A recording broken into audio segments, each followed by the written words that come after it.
you're going to do is, I want you to take a real good deep breath in. When you breathe out, I want you to go as long as you can. So you're going to breathe in and hum out. Keep the lips closed. There you go. So the hum comes out through the nose, not through the lips. Okay? Good. Lips closed. We're going to do this on the tongue, okay? It's going to help with the tongue, the coordination with speech, all that good stuff. Okay? So what I'm going to do is I'm going to have you, you're going to put your tongue just like that. Good. Okay? And you're going to feel the tongue kind of moving a little bit. It's going to be kind of weird. But not too much, right? Good. Good. That's pretty good, actually. So the tongue clearly has a lot to do with coordination of speech. A lot. So if we can get electrical activity into this, which goes right into the brainstem through the cranial nerves, we can get better control over the tongue, which helps with speech, with eating, with all kinds of things. Were there ever any eye closed? I'm just going to work on this scar a little bit. Okay.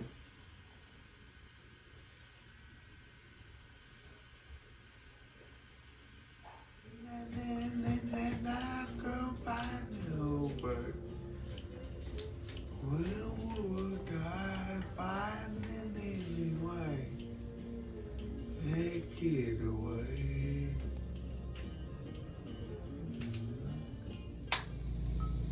Listen to the beat.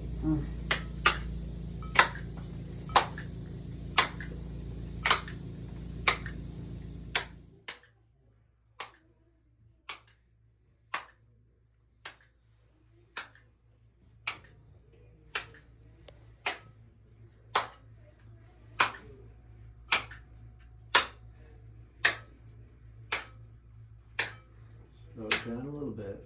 Yeah, good.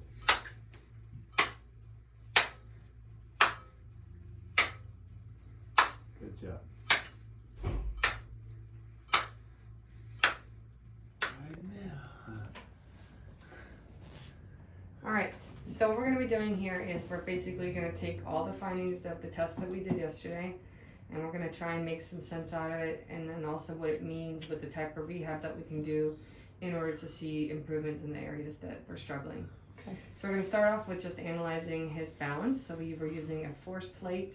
Basically, this is measuring the weight distribution, which is the first test that we did, and then we also put him through a different list of scenarios to see which parts of balance he's struggling with the most. So when you look right here at the weight distribution, we can see things like balance from left to right, which he's pretty equal, so he's not really carrying most of his weight on one leg. So even on that left leg, he doesn't have as good of a connection with, he's still using it appropriately. That's good. We can see here that he has basically a compensation of really leaning forward the whole time. So this right here can be extremely important in fall prevention.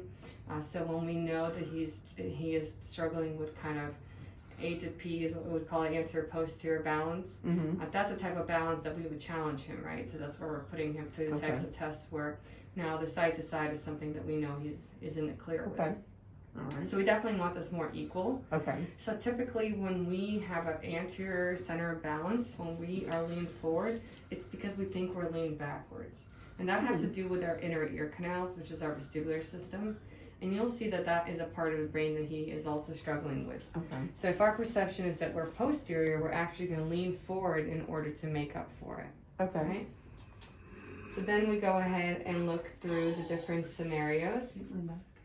So what you can look at here is, so in a perfect world, if he was compared to Pierce's own age for his height and his, basically his age and gender, then really we should be able to see where he falls among others for his balance. And you can tell that we're not even physically on these graphs. It doesn't mean that we can't use these as markers and as a ways of improving his balance. It just means that this is an area that's extremely struggling. And anytime we're below, about 20-25%, a lot of times it's a fall risk, right? Okay. And we already knew that because Right. we've had multiple falls.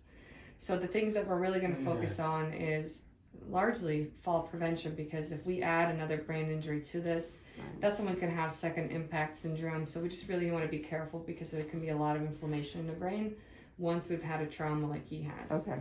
So what you can see here, however, is that we have centimeters of sway.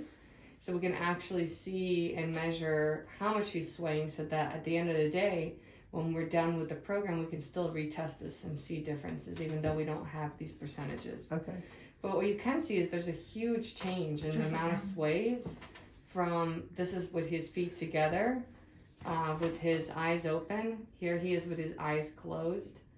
There he is on foam with his eyes open, and now he's on foam with his eyes closed. Wow. So his vestibular system, which is that inner ear mechanism, which I told you controls right here, basically your perception of where you are in space, is really impacted largely. So we need to do a lot of training with the eyes closed on an unstable surface, even though he may not feel comfortable training that, because that's what he's going to struggle with the most. Okay. But simple things to improve, standard, which would be just standing with your eyes open on a flat surface. This is largely core engagement, so we need to evaluate his core. A lot of times someone could have a six-pack and still not have core engagement. It's because your core muscles are basically supplied by your cerebellum. So if you have difficulty with your eyes, if you have difficulty talking, walking, you're going to have difficulty with core engagement. So we can work on that. When we have difficulty right here in the proprioception, which he does, this is where we need to change the type of shoes that we wear. So we, wearing Crocs that have an 1.5 inch platform, we're not getting any feedback into the feet. So spending time being barefoot, finding minimalist shoes, using things like whole body vibration.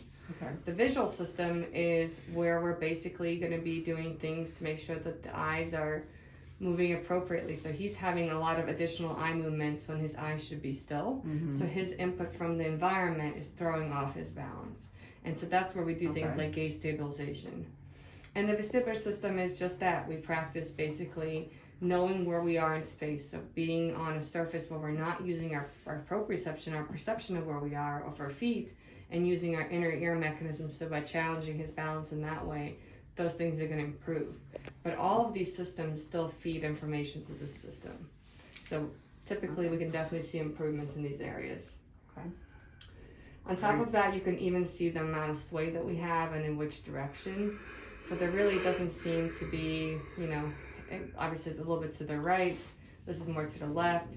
So we already know from his bedside test that really both sides of his cerebellum are affected, right? So the cerebellum that controls balance and coordination and eye movements, even though the left side is worse for him, the right side is still struggling, and we saw that. And that's why we're going to be training both. But if we saw that someone was swaying only in, up to the right, back to the left, that tells me that maybe I need to focus on one cerebellum versus the other. So for him, it's telling me it's global. So we got to focus on both. Okay.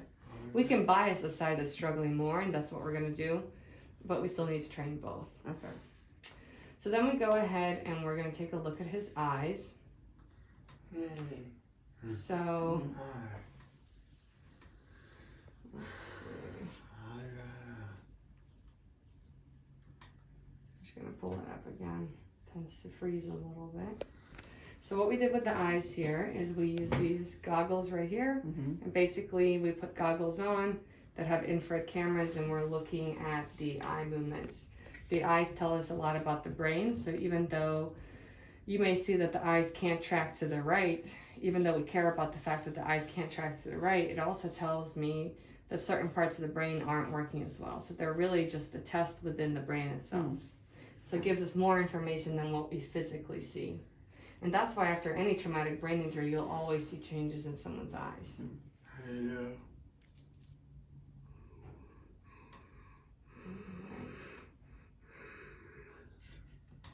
Now we're going to go ahead and pull up his eyes. So this is his right eye and this is his left eye. And we have a graph representation, and we also have a video representation of this. What you'll see is that in a perfect world, if the eyes were still, you'd be in a completely straight line. When you see spikes that are kind of up and down, those are a lot of times are blinks, which is going to happen when the eyes are tired. So there's going to be excessive blinking. So right off the bat, you can see that there's definitely a difference from side to side, just in the pupil size. And we see this a lot, and it's because our pupils are controlled by our brainstem.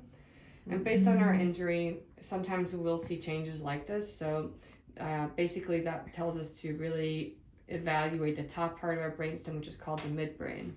And that's what controls that system. So it allows for us to look for those patterns when we're looking at the eyes and evaluating them. What you will see is when the eyes should be still and they're not, the eyes move side to side. And they call them square wave jerks because they look like a square, right, on a graph. So that's where that term comes from. And so right now he's asked to adapt to the right, and the eyes can't be still. So they're moving the whole time. And so this is extremely fatiguing, right? All day long we're trying to look straight ahead, and we have the stress response that's happening. And it's going to be difficult to balance if our input of our visual system is constantly shaking. It'd be like talking about taking your head and shaking it for you, and you're trying to stay still. So just offloading the system, just teaching his eyes how to be still is going to make a huge difference. And that's kind of the foundation that we've been working on already. So then we go ahead and we remove fixation. That means he has nothing to look at. This is him in the dark. His eyes should be in a perfectly straight line. Again, something like this is a blink, so we don't, not too concerned. Okay. You'll see there's almost, these kind of square-like motions, but him just looking straight ahead, there's just additional movement, just kind of not really being aware of where we are. And then I think there is a little bit of level of fatigue, but you can see that at the end there's just a little eye rolling because I think he got tired of the test. But in the beginning we can see that there is a lot of excessive movement when there shouldn't be. That means that inner ear mechanism, this is another way to evaluate it, right? So we're completely in the dark and our eyes are still. When we're not moving, our eyes should know that we're not moving. So his perception of that inner ear mechanism is what's throwing off his balance, and that's why those scores were a lot rougher looking than the other scenarios of balance. Amazing. So then we go ahead and we take a look at his ability to follow a target. So this is what we use when we read. There's a smiley face on the screen that goes from right to left. The blue line represents the smiley face, the green line represents his eyes, and anywhere where we see red, that represents additional movement. Again, if you see a little spike like that, that's just a little small blink. What we care more about are these smaller breakdowns or these square-like representations. So he should be moving his eyes smoothly from left to right, and you can see that there's still that shaking side to side. It almost looks like the eyes are ticking. Right, so he's doing good, and then the eyes get tired. So just when we train our ability to keep our eyes still, we're going to improve this ability. So if he wants to read, right, that's when people have eye movements like this. You may be reading, but your reading comprehension is going to be lower because there's no way that you're not skipping words or missing interpretation when you're looking at a blur, right? So this should improve his ability to read, follow directions, and comprehension. Yeah, absolutely. So then we take a look at different speeds, and you can see that at faster speeds he has difficult time also. And here at the end he can't keep up at all. So there's additional movement when there really shouldn't be movement. So he's just trying his best to keep up with the target. And it's so hard that the eyes are just tired. Yeah. Right? Yeah, you can tell. You can get tired. It's okay. Yeah. So there's all that extra movement, right? Wow. And that's directly from the ear or the cerebellum or? So the cerebellum has, basically they're called burst neurons. And so their job is to keep your eyes still. So when we injure any part of the brainstem, we're going to have cerebellar issues as well. So a lot of times it's really difficult to isolate where the injury is because even though we may have localized an area based on a bleed or imaging, ultimately we have basically what happens in the brain is that if you injure one area there, that area projects to other areas. So you can actually have issues in areas that are secondary based on your injury. And so that's sometimes what we see. So even though we love to isolate and really and say this is exactly why, a lot of times it's really best to look at everything and just look at from a functional standpoint. This area isn't working, let's fix it. So now we take a look at his ability to pursue, which is that tracking in the vertical plane. And you can see that he's definitely having a hard time, especially in the vertical plane. So if you look, if he's looking at his phone or an iPad, this is him trying to look up and down. So there is no up and down. He's basically moving his eyes side to side while he's looking up and down. Huh. So that's why one of the best things you can do when you have a brain injury is to limit the amount of time we spend on electronic devices, because we're really scrolling up and down. And so you're firing that system that technically is going to be impacted more, because anytime we have a whiplash injury, which will happen with most traumatic brain injuries, that top part of the brainstem that controls the vertical eye movements will be a lot more impacted than the side to side. So someone may not have as difficult of a time reading a book, but they may fatigue their system if they're scrolling, reading, things like that, watching videos on Instagram, whatever tool you decide to use. So here you can tell, again, the eyes really, they should be moving up and down, and instead they're moving side to side. So there's really not stability within the eyes. Wow. So anytime he's looking up and down, he's looking up and down and side to side simultaneously. Wow. And that's why you'll see we'll do gaze stabilization in the horizontal and in vertical plane. But we have to be more careful in the vertical because the system fatigues really fast. Then we take a look at what we call saccades. Saccades are basically a term for fast eye movements, our ability to move our eyes from target to target. What you can look at here is we have latency, so the speed of the eyes. So the eyes should be under 200 milliseconds. And you can tell that there's a big difference between his right and left. So when he looks to the right, a fast eye movement to the right is indicative of left brain. A fast eye movement to the left is right brain, right? So does that mean that you can isolate exactly where the injury is? Again, you're just looking for patterns, and if enough patterns emerge, then that's when you can be extremely specific. Otherwise, what we have to do is just train fast eye movements. So when we look at those dots that we play on the neurosensory motor integrator, right? Those are fast dots that appear on multiple directions that he has to quickly respond to, and using hand-eye coordination. So that's why we're training that system. Okay. Eventually, we're going to go ahead and combine that with cognitive tasks. And instead of doing it, we're going to do A through Z instead of just blue dots. Okay. So what you can also see here is basically this is where a dot moves to the right and then it stays still, and then a dot moves to the left. So what you'll notice here is that instead of having nice right angles, there's additional movements. Wow. And kind of, for him, it doesn't look as much as, right here you can see, it almost looks like a staircase. Yeah. And so that means that his eyes thought they hit the target, realized it wasn't low enough, and had to do it again. And still miscalculated where it was, right? And that's our cerebellum. That's our hand-eye coordination, figuring out where to plan an appropriate movement so that we can reach for that coffee cup. What do we have to do to move our eyes? If you call my name, I might look at you, but he's looking at you and all around you before he looks at you. Oh, wow. So we're basically, the eye movements just aren't efficient at this point. But like you said, that's trainable. Everything that we test is everything that we can work on. Yeah. So That's awesome. and that's why we do the testing, right? That's how testing should be. It should dictate your treatment. Finding out that everything's wrong and then having no treatment doesn't make anybody feel better. Right. No. It just makes you feel horrible. Yeah. And so then we can look at it from a vertical plane. And again, we can see that this should be under 200. And you can see there's a huge difference between looking up and looking down. So looking down is what we're going to have to train. So when I told you that his response was less accurate in those lower quadrants, that's when you can be specific on that screen even and where you want to put the target so that you can train the areas that are a little bit weaker. And still, again, we're not really missing, we're definitely miscalculating multiple times within a movement. I'll say that. And then the last thing are these reflexes that we have within our eyes. These reflexes are just like any other reflex, so if you tap somebody's bicep tendon, there should be a reflex. Right. Same thing we have within our eyes.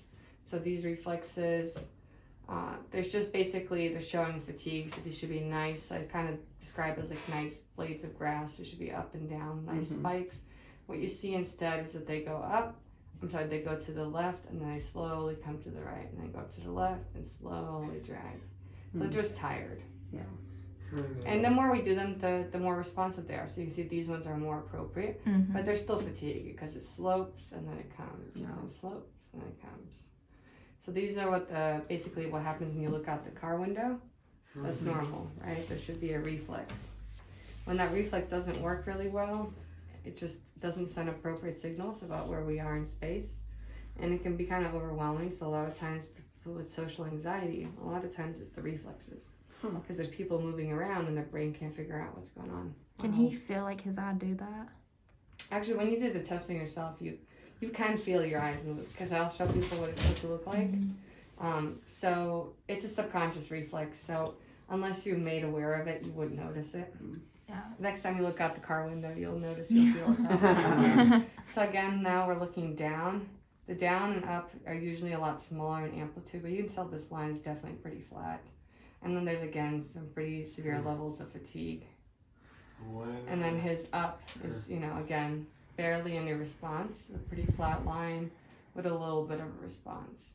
So in the vertical plane, which is still that same part of the brain, which is the top part of the brainstem, that's where he's struggling the most. But you can see that instead of up and down, there's movement side to side. Yeah. All right, so those are the eyes. So now we're going to go ahead and jump to the EEGs. We do an EEG, which is looking at your brainwave output. We look at it from the eyes open, and we look at it from eyes closed. So, what we look at here is basically you have a graph right here on the bottom.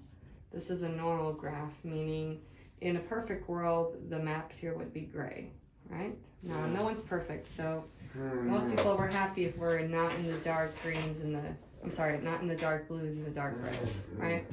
Anything in between that is pretty typical to being within normal limits. What we look at here is the absolute power, so we're just going to focus on this top line. And during the testing, even though we put the cotton balls with his eyes closed, he definitely still had some rolling of the eyes, so he has a hard time keeping his eyes still. Okay. And an EEG will always pick up motion before it picks up a brain wave. So we're just going to ignore this area right here on that right side. So it was just that right eye that was having difficulty even with covering. So what we can see here is we just have some brain waves. We have going from our slowest, which is our delta and theta, to our alpha, beta, and high beta, which are faster brain waves. Our alpha brain wave, 8 to 12 hertz, is where we function every day. It's kind of our routine brain waves that we use. So what we can see here is that there is excessive motion on this left-hand side on slow brain waves. So he has too many slow brain waves on that left-hand side, and then we also can see that within the brainwave that we function at, which is where cognitive scores that play a role, he has excessive slow activity. So it doesn't have enough fast brainwave activity that's going to help him stay focused, pay attention, right? Okay. So when you're looking at training for neurofeedback, what you do is you basically train the brainwaves to be normal. So you put them more back here in normal standard deviation. And you do that by having auditory and visual feedback, and it just happens on a subconscious training level. Okay. So there should be changes within the EEGs. Usually, neurofeedback can go anywhere from 20 to 40 sessions, but we can see changes sometimes even within 5 sessions. And it usually allows for me to determine whether or not I feel like someone needs to continue with neurofeedback, or if they can switch to more things like home-based neurofeedback devices or things like meditation, right? Because meditation also changes brain waves. That's why it's such a powerful tool. Oh, wow. So I tell people meditation is like the cheapest thing you could ever do for your brain. Wow. So, okay. Basically, what we want to do here is we just want to normalize these values. And this excessive brainwave activity within the high beta, so like our really high performance brain waves, there's just excessive overfiring. So we just need to bring these values back to a more normal range, especially here in the alpha. So when when Jordan talks about it, that he feels down, right? His brain is just being bogged down. We just need to clean up some of these slow, Yeah. improve the amount of alpha Yeah. peak brainwaves that we have, Okay. which alpha peak brainwaves have been studied as an indicator of basically your IQ, right? So the higher we can get this number, so the more we can get it from lack of to normal, Okay. the more that's going to improve and clear up. And you can also see here, this is called asymmetry. So this is just how the brain communicates within itself. These maps should clear up. So there's a lot of, basically there's just so much communication going on. The brain is just confused on what's happening. So it's just trying to control everything all day long. That's Wow. his. Yeah, so there really Wow. shouldn't be, shouldn't look like an artwork. The That's less we have, the better, No. right? So you can kind of see that. So then now we go ahead and we open up the eyes. So this is from eyes closed to eyes open. So you can see there's changes, right? So Oh, wow.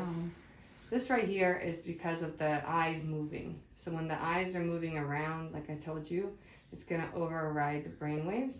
Versus when his eyes aren't forced to be shut, he can keep them relaxed. And now that's gone. That's why Oh, we're not okay. so concerned about this channel right here Okay. or right here. So then we go ahead and we look at it with eyes open. And when his eyes are open, some of these maps are starting to clear up. So really here he is within, within one standard deviation of being within normal limits. Oh, that's Wow. awesome. So that Great. means that when I Mhm. do my training for him, I have to do my training with eyes closed because that's where he struggles. Right? Oh, okay. Even if you look at these maps right here, I mean, look at the difference. Wow.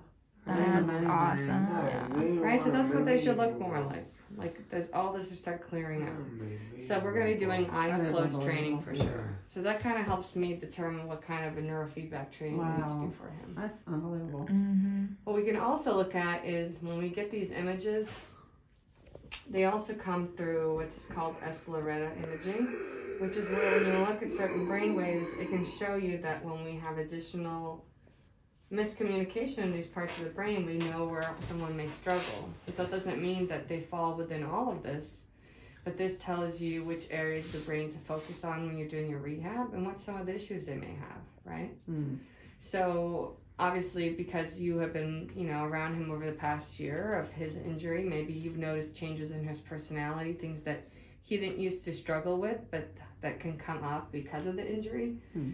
And so right here from the very first thing from delta brainwaves, executive function problems, right? Yeah. And we just talked about how on the cognitive tests, we were within one standard deviation of the average. So we have so much room to improve in that area, and we're going to do that with multiple different avenues, but this is one part of it. Okay, that's amazing.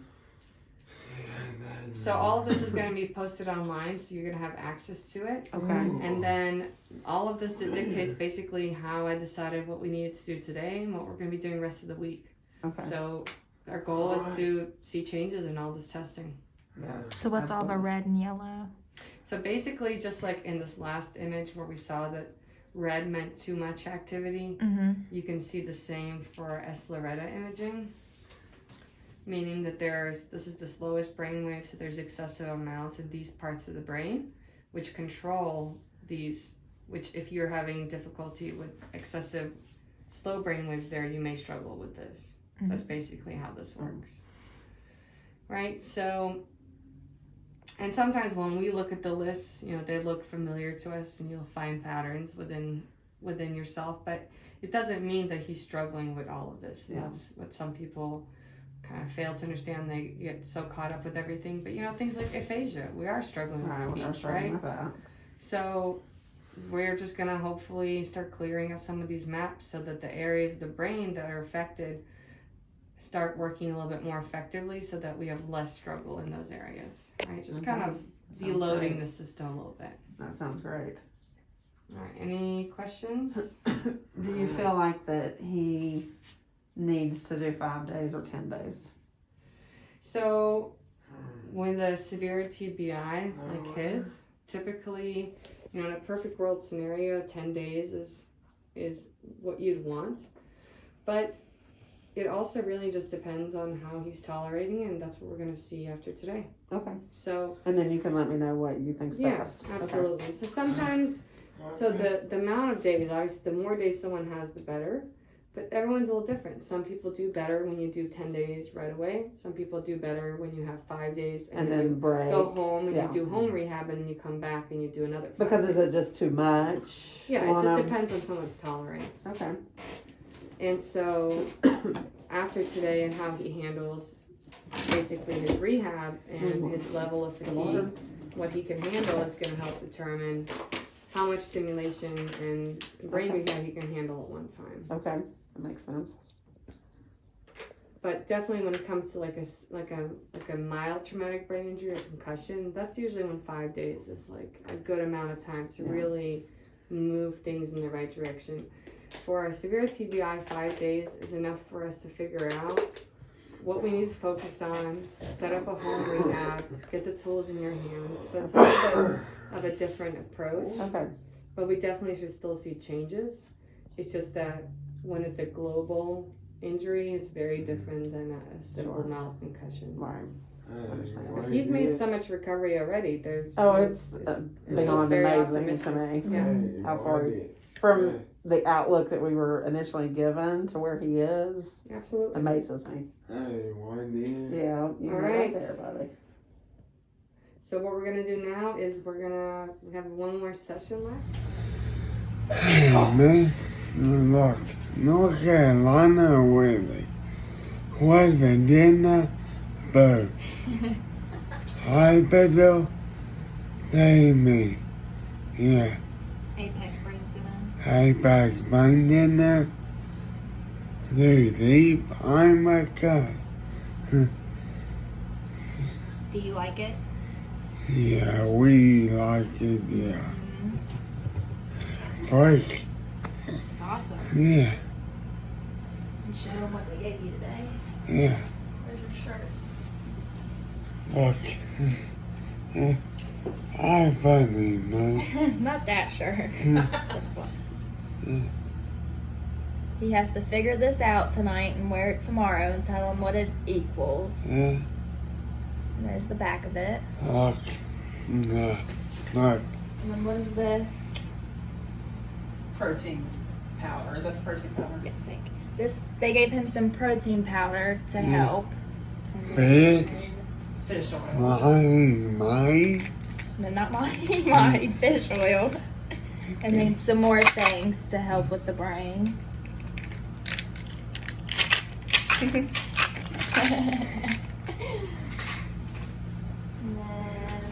And then, I think this is some more protein drinks, and then he even got a cool little your more baby. water bottle Look to go at with it. that. Look at that. Yeah. Alright. You gonna say bye to him? Hey. Bye. Bye. Bye.